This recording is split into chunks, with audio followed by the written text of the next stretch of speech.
सप्तशृंगी देवीच्या दर्शनासाठी जात असताना भाविकांच्या वाहनाला अपघात, 27 जण जखमी. वणी नांदुरी रस्त्यावर वाहन पलटल्यानं अपघात. 3.5 शक्तिपीठांपैकी अर्धशक्तिपीठ असलेल्या सप्तशृंगी देवीच्या दर्शनासाठी जाणाऱ्या भाविकांच्या वाहनाला वणी नांदुरी रस्त्यावर अपघात झाल्याची घटना आज सकाळच्या सुमारास घडली.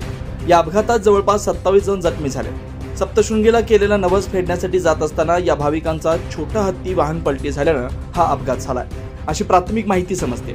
यामध्ये लहान मूल, ज्येष्ठ नागरिक, महिला देखील जखमी झाल्या. जखमींमधील काही जण नाशिकच्या पाथर्डी फाटा परिसरातील तर काही बुलढाणा जिल्ह्यातील आहेत. त्यांच्यावर सध्या नाशिकच्या जिल्हा शासकीय रुग्णालयात उपचार सुरू आहेत. कुठून चालले? आम्ही पाथर्डी फाट्यावर. तुम्हाला कळलं का नेमकं काय झालं, घटना घडली, कसं झालं, काय झालं? कसं झालं ते एकदम टर्न आला. टर्नवर गाडीचे ब्रेक मारले, झोल मारल्यामुळे गाडीने लगेच पलटी खाल्ली.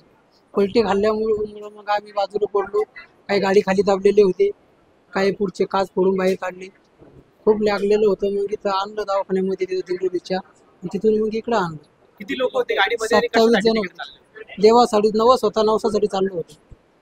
दर्शनाला चाललो होतो देवाच्या, नवस होता. आता तुमच्यातले किती जखमी आहे तिथे? काही आता जखमी 27 जण जखमी. पूर्ण हा, पूर्ण 27 जणांना लागलेले भरपूर. कोणती गाडी तुमच्या? आमच्याकडे पिकअप होतो. पिकअप पलटी झालेली. प्रतिनिधी वैभव घुगे, नाशिक.